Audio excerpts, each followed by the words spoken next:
Chapter shorts के through ख़त्म करेंगे। पार्ट 1 में हमने इसको बताया था, अभी मैं इसको और एलेबोरेटिव वे में तीनों को बताती हूँ। मेन फोकस हमारा इसके ऊपर रहेगा, ठीक है। सो इन दोनों को मैं शॉर्ट में बता देती हूँ क्या है, क्योंकि हो सकता है किसी ने पार्ट 1 नहीं देखा हो तो पार्ट 2 में ही पूरा कवर हो जाए। तो मेंडल ने बनाए थे 3 लॉज, ठीक है। That is law of dominance, law of segregation and law of independent assortment. अगर हम बात करें about the law of dominance, उसमें क्या होता है, हम true breed red flower, true breed मतलब कि दोनों आर ही हैं, ऐसा नहीं है एक कैपिटल आर एक स्मॉल आर है, ठीक है। तो ट्रू ब्रीड रेड फ्लावर को जब हम क्रॉस करते हैं ट्रू ब्रीड वाइट फ्लावर के साथ, तो जो हमारे पास F1 जनरेशन आती है वो रेड कलर की आती है। अभी कुछ लोगों को लगता है यहाँ पिंक आती है, नहीं, वो उसका एक केस होता है, यहाँ पे रेड आता है, ठीक है। ठीक है, जब हम इनका सेल्फिंग करते हैं तो हमारे पास ये आ जाता है 1:2:1 में, मतलब कि एक हमारा रेड होता है, एक पिंक होता है, एक वाइट होता है।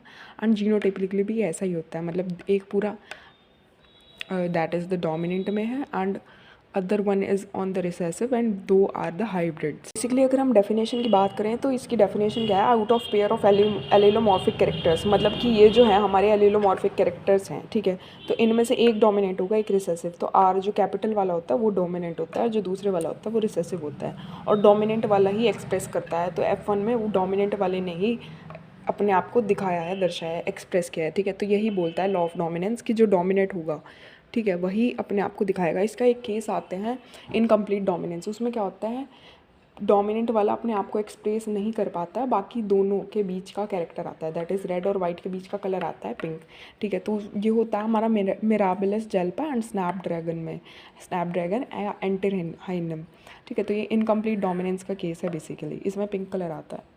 लॉ ऑफ सेग्रीगेशन में भी सेम होगा, रेड प्योर ब्रीड रेड और वाइट को क्रॉस करने पर F1 जनरेशन रेड आएगी, और जब हम इनका सेल्फिंग करेंगे तो ये हमारे पास फिनोटिपिकली मतलब 3 तो रेड होंगे और एक वाइट होगा। ये सबसे बड़ा डिफरेंस है लॉ ऑफ डोमिनेंस और सेग्रीगेशन में। डोमिनेंस में था यहाँ पे दोनों में जीनोटाइप फिनोटाइप 1:2:1, और इसमें क्या होता है फिनोटाइप 3:1 और ये जीनोटाइप 1:2:1, मतलब यहाँ पे 3 रेड होते हैं और एक वाइट होता है, यहाँ पे रेड पिंक वाइट थे, ठीक है। ये चीज़ ध्यान रखना आप। ये इसकी डेफिनेशन क्या है, दो contrasting characters brought together in F1 have segregated और सेपरेटेड। उसमें क्या था, डोमिनेंट था, इसलिए वो F1 में डोमिनेंट आया था। यहाँ पे क्या हो रहा है, जो रेड और वाइट को हमने क्रॉस किया, लेकिन हमने F1 जनरेशन में देखा वाइट कलर नहीं आया, खाली रेड आया।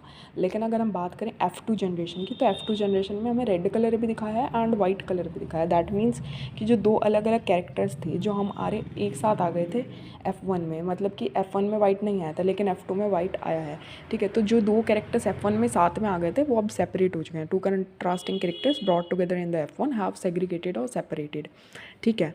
इसमें नॉन मिक्सिंग होता है एलील्स का, जैसे कि फर्स्ट वाली लॉ में डोमिनेंस में मिक्स होकर पिंक कलर आ गया था, बट यहाँ पे मिक्स नहीं होता है। लॉ ऑफ इंडिपेंडेंट असॉर्टमेंट करेंगे नेक्स्ट वीडियो।